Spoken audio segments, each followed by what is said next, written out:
In this video, I have to come clean about something I said in past. When there is something in the portrait which doesn't match your theory or even contradicts it, you always have to address it. Not just ignore it. And sometimes you come up with an explanation which might seem logical at the time, but upon further research turns out to be wrong. That is exactly what happened to me with regard to the Toledo portrait and the woman's age. I believe this is Anne of Cleves in an English outfit, not Catherine Howard. In past, I explained the wrong age by pointing out there is some debate regarding the month of Anna's birth. And thus I believed her entire date of birth, year included, was questionable. Wrong assumption. Recently I was gathering material for a video about her true looks, and it turns out her birth year stands firmly. My explanation was wrong, and I apologize for misleading you and myself. Worse, this is an English outfit, which she could have worn for the first time either upon arrival in England, or when marriage negotiations with the English side began. Sometimes they put a potential bride in an outfit from the country of the groom for a portrait meant for him. But in both cases, Anna was older than 21. So, major doubts emerged. Could it be somebody else despite all the rest of the evidence pointing towards Anna? Could I have been wrong all along? I investigated.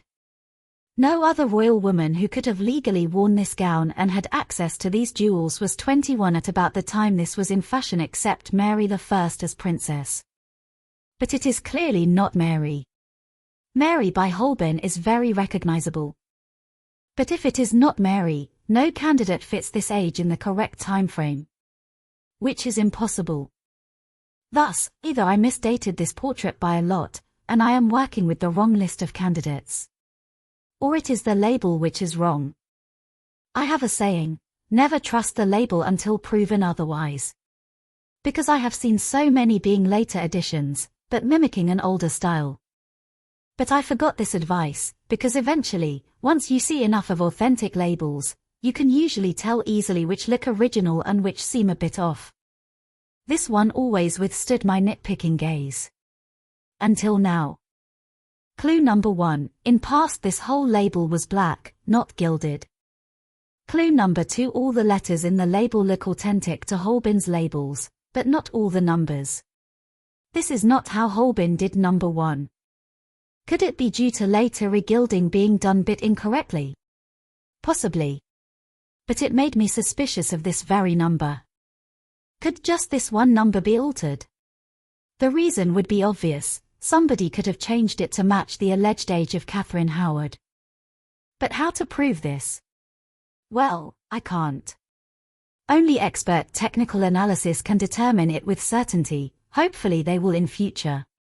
But in the meantime there is a method we can try, the threshold filter. How to best explain it? It can be used a bit like poor man's infrared reflectography. It removes colors, but turns barely visible or even invisible surface scratches or brushstrokes into visible lines. But it cannot tell if those are original or not. It reveals creating an illusion that it invents lines not meant to be there, because it happens to pick up, for example, a bit of grime. It's far from perfect and doesn't work with every photograph. You need good enough HD, in the correct angle and correct lighting. And still, if you then don't follow method to the letter, you might not see a damn thing. Here is a very detailed list of instructions, if you wish to try it for yourself, and I wish you good luck.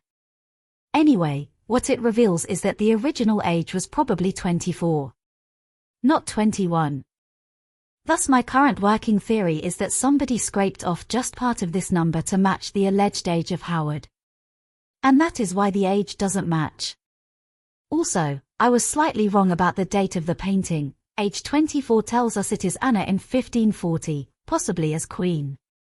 I have previously thought it was about 1542 because it seemed to me like she is wearing transitional stays. Turns out Anna was the tallest of Henry's wives and also slim. Hence, potentially transitional stays mimic what Anna naturally had.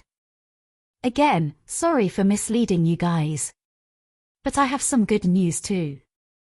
I finally solved the fashion chaos of 1538 to 1543.